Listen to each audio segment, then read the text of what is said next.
Alright guys, today we're gonna be reacting to why this German racetrack is the most dangerous in the world. The Nürburgring, I think what they call it, Nürburgring. Uh, I have a lot of respect when it comes down to speed. Count me off. I'm not a fan of that. Have a lot of respect for it. Don't wanna know I don't wanna know anything about adrenaline when it comes down to speed. I know a lot of people like those kinds of stuff. We're gonna react to this. Seems like this is one of the craziest things ever existed in planet Earth. We're gonna see and get this experience through my head, I guess. Make sure you like to subscribe. Also for donations, links in the description. Also super chat works as well, and be part of the community, Discord, in the links description down below. Links are in the description down below. I'm sorry, it's kind of late over here in Wisconsin. Let's jump in and see what's going on. Spent any time reading about Damn it, we're already starting like that. Okay, we are already starting like that. Okay, I need to buckle up. cars, you've probably heard the term. What is it? It's a merciless 13-mile track with terrifying twists, turns, and dips, and arguably the most dangerous race course in the world. But it's become a sort of holy destination for drivers, professional and amateur, who make the pilgrimage to the small town of Nurburgring, Germany. Since its construction in 1927, the ring has tragically claimed the lives of just under 70 motorsport heroes. Legendary Formula One driver Jackie Stewart famously crowned the track the Green Hell, a nickname it holds to this day. But just what makes the Nürburgring so brutal? The Nürburgring is actually composed of two different courses, but it's the site's northern loop, or Nordschleife, that most associate with the track. As the world's longest racetrack, the Nordschleife remains the ultimate test of skill amongst professional drivers competing in extreme races, like the 24 Hours of Nürburgring endurance race. A closer look at the track reveals 24 hours. three things that make it such a challenge, even for the most skilled drivers: the steep elevation changes, blind corners, and the lack of runoff areas. Let's start with the elevation changes. For an idea of just how severe the Nürburgrings are, the total difference in altitude from the track's highest point to its lowest is a jaw-dropping 985 feet. And it doesn't occur gradually either.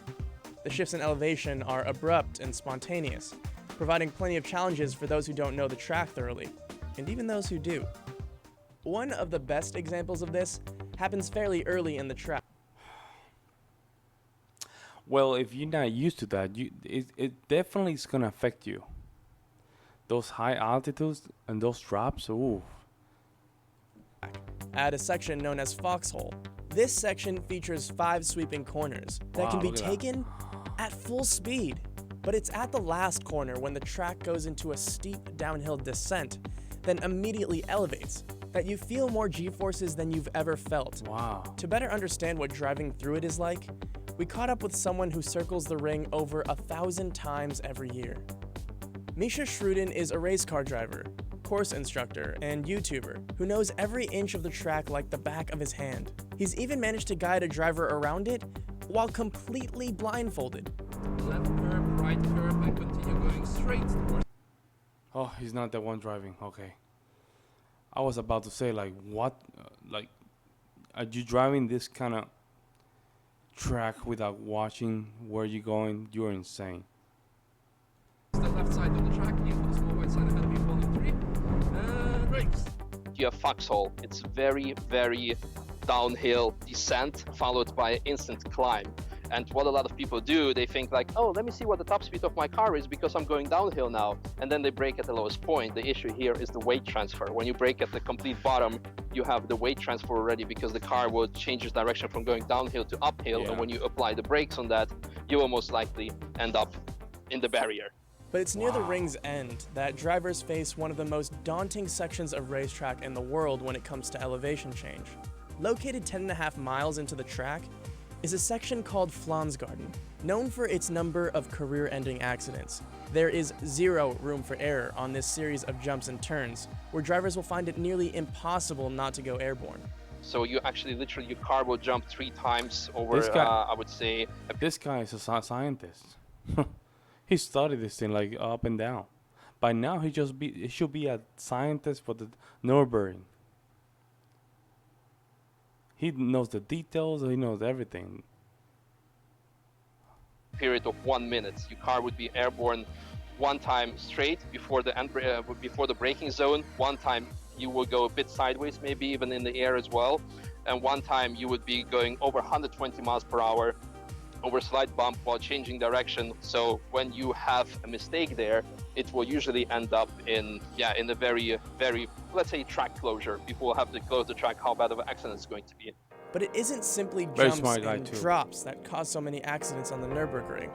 On a 13-mile track, made up of around 170 different tight corners, about 90% of them are blind. The ring's So you infamous can't turn see. they call Yeah. Kallenhard. So you don't even know where you're going. Sometimes when you turn right or left, you don't even know where you're going. Oh my God, man. About 5 miles into the track, is the perfect example of You're right just there, how you see, blind you these don't- corners can be. It's difficult because it's very blind and it gets very tight. It has a very, very late apex, and people just don't expect that because they think, well, the turn should be over now. No, it gets tighter, and it's very blind. And you see a lot of accidents happen there. So you had to stay very slow, very much on the outside, Very slow disciplined. feet, fast hands, and get it right. And this is something what people really mess up. So this is, I would say, in terms of the blind corner, Kallenhard is definitely one of the most challenging ones. It's also the lack of sufficient runoff areas that separates the Nürburgring from the rest of the world's professional racetracks. While most courses feature plenty of zones for out-of-control vehicles to safely depart from the track, less than a handful of corners at the Nürburgring have what could even be considered runoff areas. For the majority of the course, drivers will find that there is less than a meter separating the track from the barriers. This means Oh my God, that means if you lose control, you're gonna go flying. that even the slightest mistakes can result in cars smashing into the walls.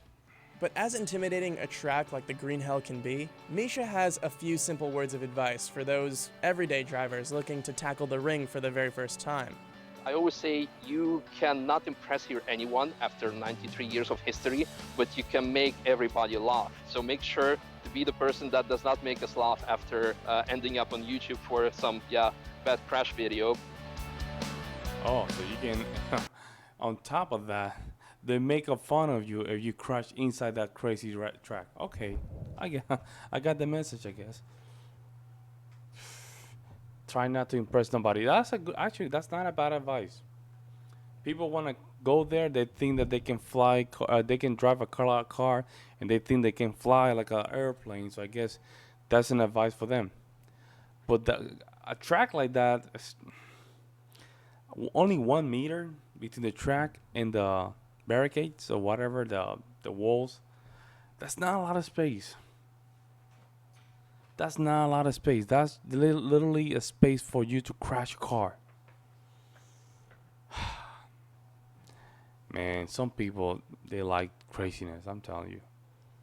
But a lot of respect for some of these drivers. I mean, somehow, instead of becoming some weird stuff, they took that energy and just focused on this.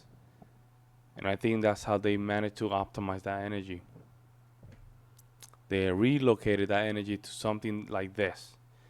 Adrenaline junkies, nothing wrong with that. It's just that's how they canalize, I would say, or optimize, or endure their energy.